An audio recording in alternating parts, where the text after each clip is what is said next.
ebusa fo no ndo abo ye mamu nyina jo kase boy twa to da mu ni nyina na se mu fa so ne so ya ye de beso mu nmekomienu na so ya sena ye de kase boy ebeso mu ye wi a mpanifo betena se no mo de nkomo twetwe ato amoso. This way chocolate drink tete kwashi koko di free Fernando po buy mpanifo e de afam fidie mu de o hia ani so hye me so afa no adru fi na mpese obedidi amofu aye kese a de mekamfo e de ama this way chocolate drink ahondindro ahyemu ma ububo bi anwure ya oda ona be oda obesho channel pano no nya ahonden fofo e de akọ onwuma so special ice mineral water enso etu abiri poni me de afam fidie mu ene kroje na otwewe obehyefa ohwo be ba behraw obesom omunso ade besom omo special ice mineral water sen makomienu na so yasna no ndu kasebo ye de besom mo na nsema de bra mo no de nimu tintima ni bi ne say lawyer Sami Jemfi $800 okoche ho abasem no papacho ne mampani ajebuche pano atum Ghana mampani enam ne kasa mafo so e de abetudwa se abedweko a wate omo se eye chief justice abre yi ne to ase akonya ya ye hwehwe ne nsemu no abedweko no na wotwi e na omo hye omo adwuma ase Ghana Gold Board mpanifo ne national security akabomu amamno ka se India de hye nsia bi a gold omudi esumasi Ghana womo achio Penia ono eneda Bank of Ghana no ede ato apenifo ewo Africa anase bibremam wa say omo hwe na omutimi enhwe sikasem se de be ya ebetimi aye bibia wano abuzanfo we e kan sama hodo esin konwa de be ebe somo nkomodi e ka ho bi akenkanfo ye me David ofori safo menemiya Kwame Owusu Ediomi afeyebo awura ensem no emu the acting chief executive officer Edema Ghana Gold Board aye lawyer Sami Jemfi na nansi okoche sika $800 bi me ho ba sempa and pay UTV kase de to da say opani abepa ho chew na opa ho chew no ene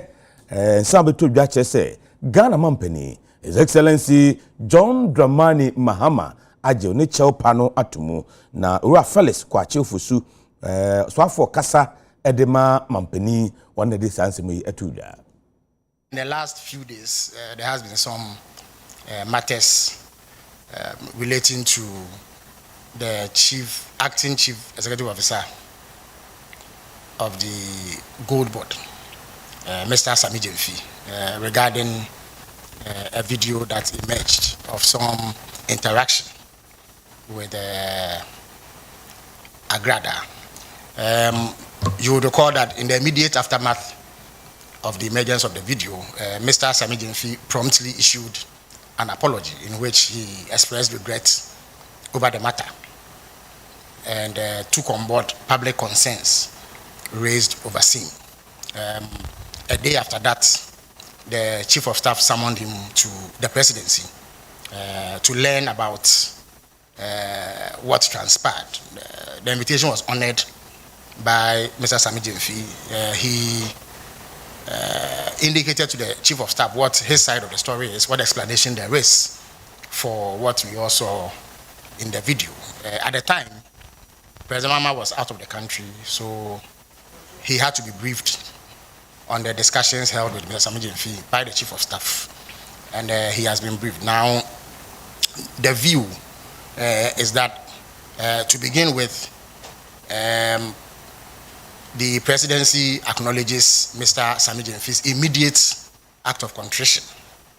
and the acknowledgement of the need to express regrets over that incident. So that apology has been taken on board. You do recall that when President Obama launched the Code of Conduct, he said that one of the remedies for any potential breach was a public apology. He also said one of the potential remedies was a caution from the highest levels of government. After the interaction with the chief of staff cautioned him, having acknowledged the apology he made, he cautioned him and impressed upon him to take on board public sentiment and act in ways that reflect public expectation. The chief of staff also took the opportunity to reissue the same caution that the president had sent to all appointees to be circumspect in their conduct. There may be things that may be commonplace in our private lives, but once you become a public official, you need to be sensitive to public expectation, and therefore that ought to guide the way that you order your steps. So in view of that, presidency does not believe that any further action ought to be taken beyond the apology and the caution. And we all take a cue from it, and are going to do better in order to meet the expectations of the Ghanaian public. We value feedback. We are aware that Ghanaians expect high standards in the performance of our duties as public officials, and we remain committed to meeting those high standards.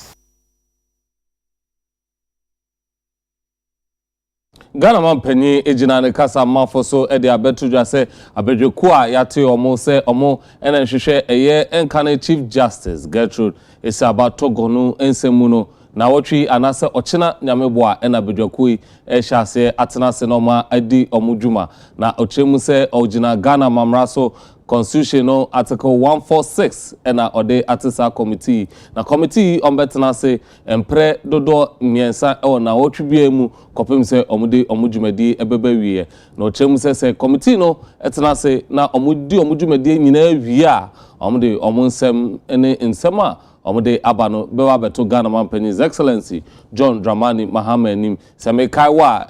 edwumako bi anasa ankrankra bi etro krata koma Ghana man His Excellency John Dramani Mahama se eye Chief Justice Gertrude Esaba Togonu se abra na oye Chief Justice no oye nyoma bi a ensem fata ya enumpo ne dwuma odi se Chief Justice na nkoni se odi oye sa nyoma no nti Ghana man His Excellency John Dramani Mahama ohwe na ohwehwe mame nsem no ena aka ho bi ama Ghana man ate abedwaku se omohwe na omonhwe mame nsem no na ni nyina nkamfo ano mame ansa na bedwaku no kra betena se no Ghana man ne Council of State akwa benkromu ayese mame yentwene sensen kakra se de be ya bedwaku ne tena se a ontimi emfa ne ho enkɔ for omudwumadiem na bedwaku no betimi aye omadwuma kroje na omode ho ensem abeto oman Ghana anim. Now, the Ghana Gold Board and the National Security, Wamchesum Gusu, Etuanamoa Hoduo, Womo and Nam Kuntrase, Isumase, to good, no more cho Makumako, Menoka Samachi India this year, Makumako in Siembia, Womnam Kwamboneso, to good, a woman. In Chebiana, a year Gold Board and the National Security, Yakaya Humbo Ma, Yerim, na India formerantia mi ensebia omofa kwetiri kwan so ede yesika kokko adwane afri mem hano ye chi omo na ekowie achi no dwuma no mudi ye no esi bra na ye kokkobo no ebre no enya nso ye entenam santi yebe famra kwan so na ye ja omo amoma sa ko omo memu na wabra we nyina ekoso no ebra yema kokobo anase yeto hone no se na India formerantie miensa bio enso tete kire wa omo so ayo madwen se omo so saa esumasi dwadie no so omo so bedi bi nti fofi anto ata ene yedoa omo a ene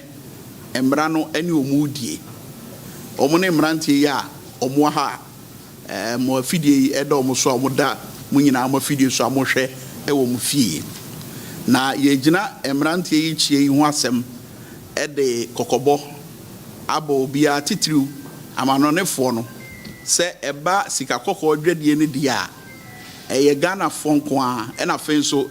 eye Gold Board nko na saa edwadie no efa yeso emra foforo na aba no se oye amanfrani anase ohoho na wo de ho beje gold dwadie mu wo man Ghana ha emra no ni ubedi nti mrantie miense yo mufri India ya che omo fofroi emra yi eni omo ba bedi bo mo ayedi ka che omo no de enam se bra ye che omo no na ye ho ne ni nyanso ye nti ye beja omo amoma ko omo memu eno ne nkire se se amanfrani eto mra na ye beja omo sabe omo de ye ja omo fi se bra ye chiomo no na hone no ebre no enya nsoye ba ye no de ya chiomo ama omo ekwa aseni bia ama temuafo akodi o masem ama de be firi achi bia no o mafem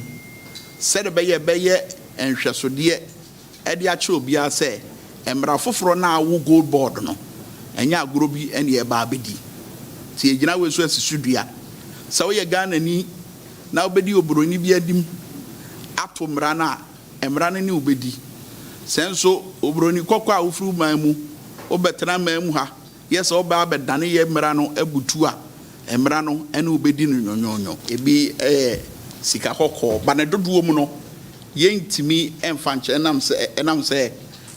ye che bebre etimre pem no ye de sa emu aye no be but ye hunu sika kokko wo mo nchen ena afenso Ghana cedi puduo ahodo nso ewo mo nchen edini nyina no ye sizi a emra no ene omo eba abedi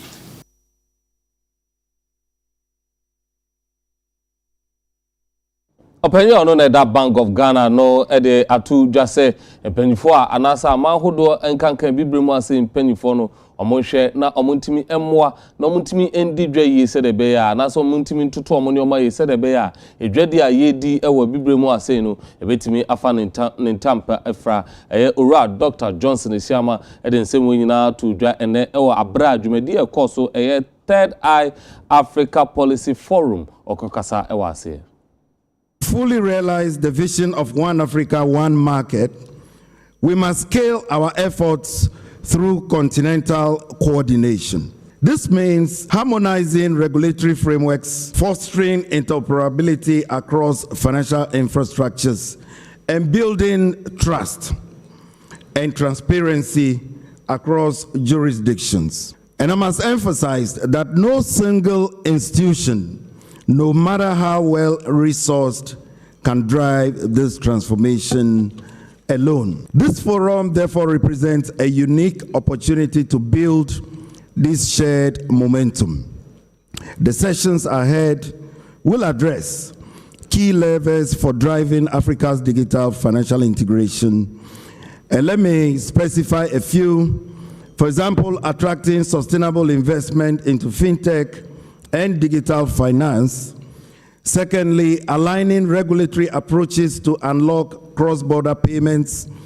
Thirdly, empowering SMEs as drivers of regional trade and innovation. Next is operationalizing the digital trade protocol to support regulatory convergence. And then ensuring responsible and secure adoption of stable coins and digital assets. And finally, unlocking investor capital through strategic de-risking frameworks. Here at the Bank of Ghana, we remain firmly committed to this agenda. Drawing on international experience in our interactions with central banks, we are also about to publish a comprehensive paper on digital payments innovations in sub-Saharan Africa. It explores the dynamic landscape of digital payments, focusing on central bank digital currencies, fast payment systems, private mobile money, and crypto assets. It highlights the transformative potential of digital innovations while emphasizing the need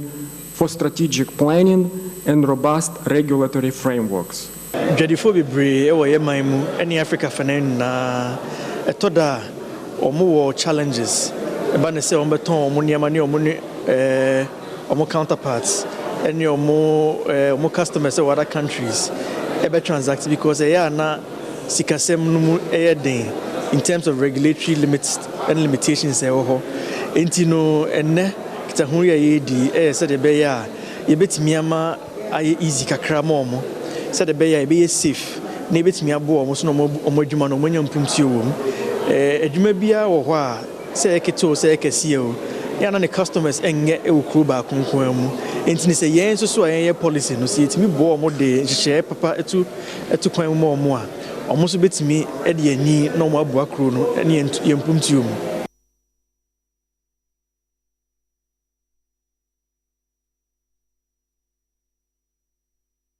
yɛbɛda ne yɛ ho agye aboafo nkrato ba David Oforisafo ne mpanyifo bɛtena ase na ɔmo de nkɔmɔ twetwe no ato am so David na nkɔmɔ yi ɛna mo de fa he ɛnɛ no yɛbɛhwɛ Ghana Gold Board okay anamɔ mu etu say gold dwa no enye amanonefo David Ghana yankasa gold nya ye toy ade said the bear sika no emfa baby na Ghana sika na edi bedi dwa yes ebe bo akra ma ene dollar da bia na ekɔhro na busidi etimi ama sidi no so etimi gina ne na sidi no say bank kakra aha ti eba bedi hu nkomo say so much India for me eno hu nkomo eba bedi na galam say fight galam say asem here say post for to anamon pa o sa enye easy me wo say DVL for crowd dia betu dwa say efri bosumi ebesim ne da edikan wa o use excavator on register ye no enya de say ombehwe ama de adijuma esanse ni na eka ho bi na ye galam say ekoso omo say ye kwai sabe jo we need some hold on na David Oforisafo ne pen for better say na mo de nkomo twetwe no ato am so me sure me nko bebia ye twa ho sima ba ye ba David nkomo no beto aso